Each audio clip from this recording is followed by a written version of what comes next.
bien. J'ai vu que vous avez été nombreux à m'envoyer des messages concernant ma petite séance d'entraînement avec Dylan. Je vais vous répondre cash direct d'entrée. Je suis pas un fils de pute. Moi, ma mère, c'est pas une pute. Je suis quelqu'un avec un grand cœur. Je suis un humain avec un grand cœur. Je suis quelqu'un qui préfère l'amour, la paix à la guerre. Même si je la fais souvent, même si je suis souvent énervé, parce que je suis très aigri et que j'ai mon caractère à moi. Je suis quelqu'un d'humain. Je suis quelqu'un d'humain et comme vous pouvez le voir aujourd'hui, je me suis entraîné avec quelqu'un avec qui j'étais en embrouille. Quelqu'un qui m'a beaucoup énervé. Et aujourd'hui, je me suis entraîné avec lui par rapport à mon grand frère qui m'a dit « Mets de l'eau dans ton vin, c'est quelqu'un de gentil, c'est quelqu'un de bon. » Et vu que je suis pas un fils de pute et que j'ai surtout le respect des anciens et encore plus le respect de mon grand frère, voilà le pourquoi du comment. Juste pour vous répondre que vous ne soyez pas en mode « Ah, c'est un ouf, il s'entraîne avec Dylan !» Non, je m'entraîne avec Dylan, je vais continuer à m'entraîner avec lui parce qu'il s'entraîne avec mon grand frère et que j'ai envie qu'on s'entraîne tous ensemble. Moi, je préfère être clair. C'est moi qui ai décidé. Bien sûr, c'est par rapport à mon grand frère, mais c'est moi qui ai décidé de faire la paix avec Dylan. C'est moi qui l'ai décidé. C'est moi qui en avais envie. J'en avais envie. Je ne l'ai pas fait par contrainte, je l'ai fait parce que j'en avais envie. Mon cœur en avait envie. Mais attention, ne pas confondre gentillesse et faiblesse. Ce message, c'est pour toutes les personnes avec qui je me suis déjà embrouillé, qui pensent que peut-être un jour, peut-être que... Il y a des personnes, c'est niente. Niente. Niente. Je dis pas. Seul Dieu sait. Mais il y a des personnes, c'est niente. Juste pour vous dire, ne pas confondre gentillesse et faiblesse. C'est très important. Force à vous, on est ensemble. Je pense qu'arriver à un moment donné dans la vie d'un homme, je vais avoir 27 ans bientôt, j'ai assez bien vécu, je pense, ma vie de jeune. Tu vois, je pense qu'à partir de... Tu vois, je vais avoir 27 ans. Je pense qu'à partir de 27 ans, je ne peux plus me considérer comme un jeune. J'arrive bientôt à la trentaine.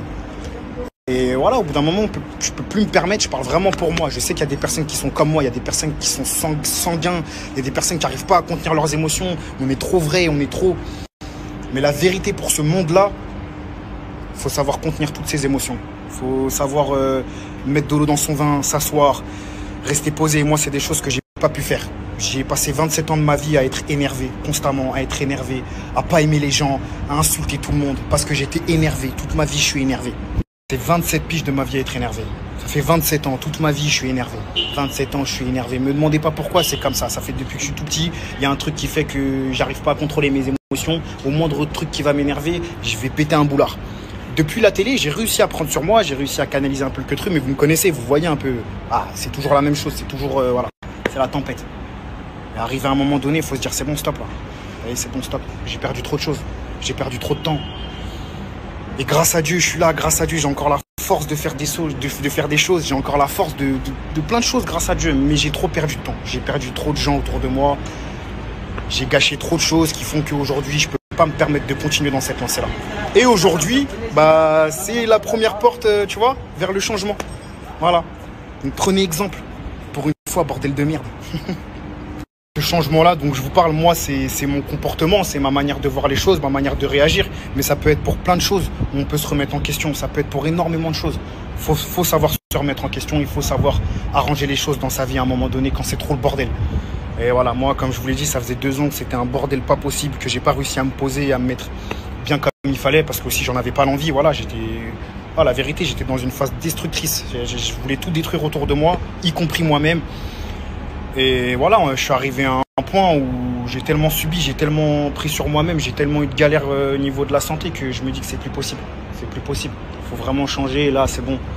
T'as vu, je veux pas partir comme ça, moi. Je veux partir avec le sourire. Je veux pas partir en étant ZF H24. C'est pas une vie. Voilà, c'est dégueulasse. C'est dégueulasse. Donc voilà, la famille.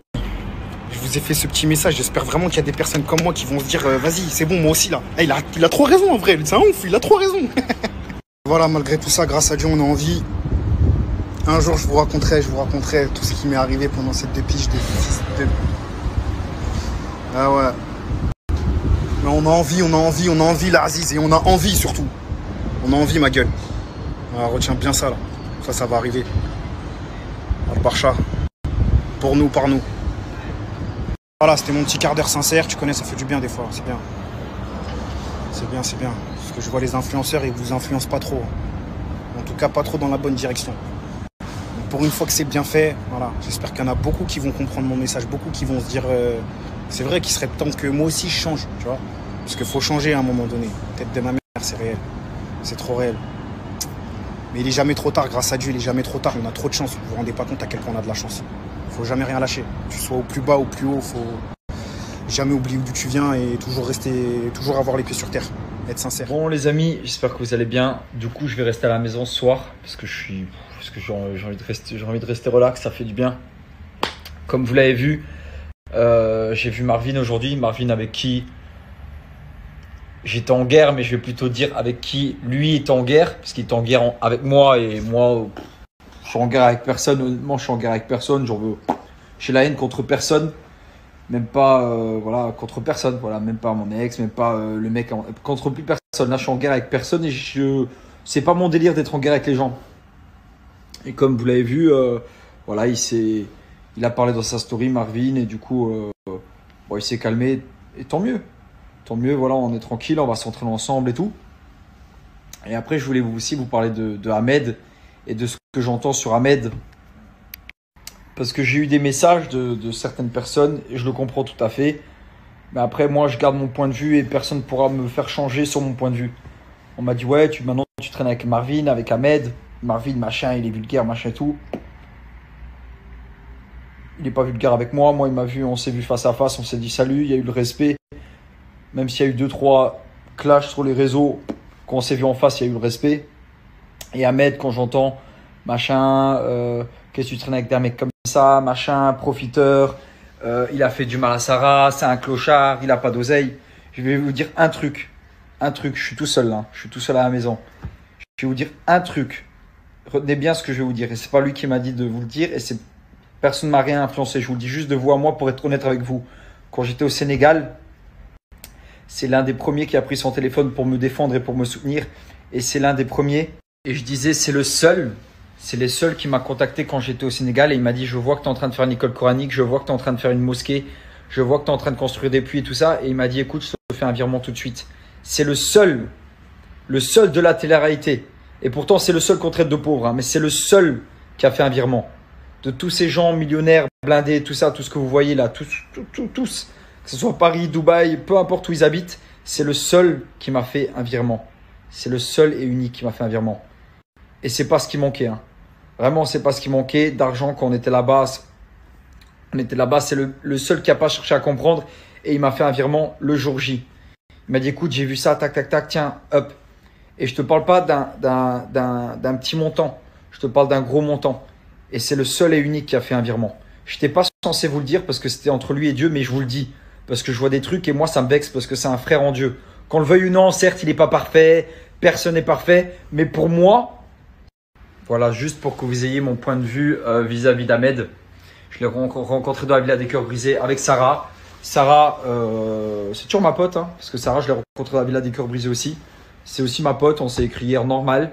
Mais Ahmed, c'est mon gars. Voilà, Ahmed, c'est mon gars. Moi, même si le monde se met contre lui, moi, je serai avec lui.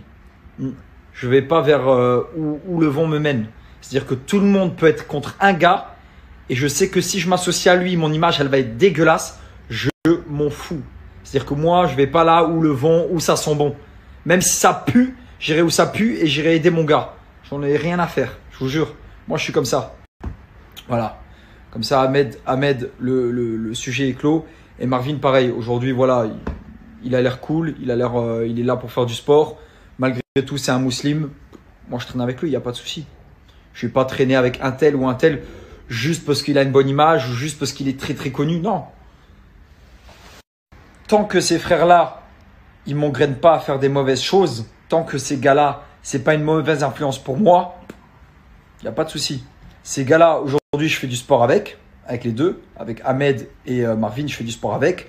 Quand j'étais avec Ahmed sur le bateau, il ne m'a pas influencé à faire des choses. Il sait très bien comment je suis et même d'après ce qu'on voit, je suis dans la discipline à fond. C'est-à-dire que tant qu'ils ne m'influencent pas les deux à faire des choses négatives, moi, c'est mes gars. Aujourd'hui, les deux, quand je leur dis écoutez, vendredi, on va à la mosquée, on va faire notre prière, ils me disent pas ouais, non, c'est chaud. Ils me disent oui, ok, pas de souci, Dylan. Tu vois, ça veut dire que moi, c'est mes frères. C'est-à-dire que si je dois les soutenir et on doit faire des bonnes choses ensemble, on le fera. Du sport, la mosquée, la prière ou autre. Bien manger, autre chose. Tu vois, plein d'autres trucs. Mais tant que eux, ils m'influencent pas à faire des choses négatives, pour moi, c'est mes gars et c'est bon.